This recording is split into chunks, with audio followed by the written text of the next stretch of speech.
আসসালামু আলাইকুম। আপনারা সকলে কেমন আছেন? মুই আল্লাহর রহমতে ভালো আছি। মুই আজকে মোর মাইয়া লইয়া যাইতে লইছিলাম মোর হৌর বাড়ি, বুঝছেন? হঠাৎ করে ওর মাদ্রাসায় গেছিলাম, পর ওর কাপড় চোপড়ে একটা পোলায় পানি দিয়ে ভিজে লাইছে। হেইতে মুই আবার কইলাম যে আজকে যখন হক্কালে আইছি চল তো দাদা বাড়ি যাই বেড়াই আই।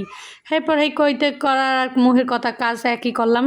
লগে লগে মোরা একটা রিক্সায় উঠলাম, 110 টাকা দিয়ে ভাড়া দিয়ে চলে গেলাম মোর হৌর বাড়ি।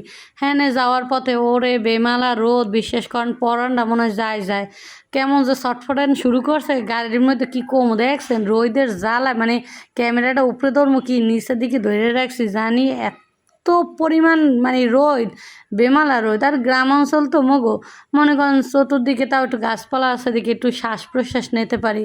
আর যদি মোরা ঢাকা শহর থাকতাম হেলে মনে করতাম যে মইরা যাই পালা, এই অবস্থা। আর এই কাকুরে কইছিলাম যে আপনি ওই মোটর বাইকে চালান ওই যে অটো সিস্টেমগুলোতে, কিন্তু সেই কাকু আবার ওই পায়ে চালাই গেছে, যার কারণে একটু লেট হয়েছে মগো যাইতে।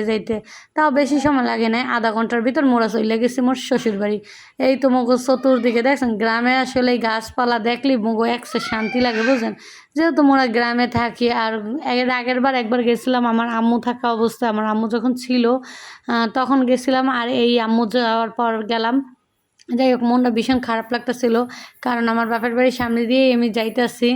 এত মনটা খারাপ লাগতেছিল যা বলার বাহিরে। আসলে যার হারায় সে একমাত্র বোঝে যে হারানোর বেদনাটা যে কতটা কষ্টদায়ক।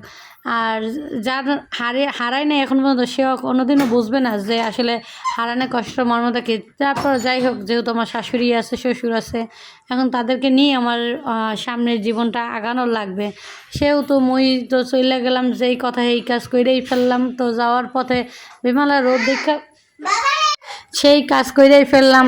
এরপর মোর হৌরে রাস্তায় দাঁড়ানো ছিল। এরপর তো মুই আওয়ার পর ওর মাইয়ায় কতটি খেলনা বাড়ি লইয়েছে, সেগুলোর মধ্যে যে গাছপালা যা আছে সেই সব লইতে লইছে। আর ওর দাদিরে বহাই রাখছে ওই উডানের মাঝখানে।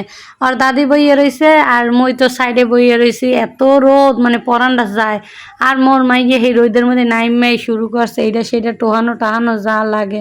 এই যে মোর মাইয়ে যে দাঁড়ানো ওই বিল্ডিংটাও একটা কাকি ছিল মোর মায় মারা যাওয়ার কিছুদিন আগে, 3-4 মাস আগে। ওই চাষিরাও মোর মারা গেছে। ওই কাকিরা আইলে মগো হইন্দে ডাকতো মোর মাইয়ারে যে ও সজলের মা তুমি আইসো। শহরদা কত কথা কইতো, হইন্দে ডাকতো সারাদিন এই জানলাটা দিয়ে ডাকতো। কিন্তু দেখেন বাড়িটা পড়ে রয়েছে, সব পড়ে রয়েছে, কিন্তু মানুষটা আর নাই। আসলে খুবই কষ্টদায়ক। এমন কিছু জিনিস আমি হারিয়েছি জীবন থেকে যা কখনো না ফেরার মতো। এবং আমি জানি যারা হারাইছে একমাত্র তারাই বোঝে সে হারানোর কষ্টটা। আর যারা হারায় না তারা কোনোদিনও বুঝবে না। তারপরে তাদের বোঝা তৌফিকতা দান করুক আল্লাহ তাআলা, এটাই আমি দোয়া করি। হ্যাঁ আবার কি চলতেছে মুই এবার দেখি টুকি করে মোর হাওড়ির লগে একটু কথা কইতেছিলাম। হ্যাঁ মোর সরুনন্দ জানি করে। এরপর মুই আবার উইটটা দেখতে লাগছি যে আসলে কি করতেছে। হ্যাঁ ওম্মা দিয়ে মোর মাইয়ের দিয়ে নাচাইতেছে আর ওরা টিকটক করতেছে। মনে দেখছেন কাম কি এগুলার ধরে কি করতে মন চায়। মোর মাইয়ে আর ওই দুই ফুবু মিল্লা ওখানে বইয়া কি দুষ্টুমি করতেছে। আসলে ফুবু বাইজি যেখানে থাকে আসলে মিল মহব্বত ওই জায়গায় থাকে, এটাই হলো বাস্তব। তবে সবাই দোয়া করবেন আমাদের সকলের লেগে। এরপর সন্ধ্যার সময় আবার বুট মুড়ি মাখাইলাম, এগুলো খাওয়ার লেগা। তারপর বাসায় চলে আইসি, অবশিষ্ট থাকি নাই, কারণ সকালবেলা মোর মাইয়ের মাদ্রাসা মোর স্বামীর অফিস আছে এর জন্য।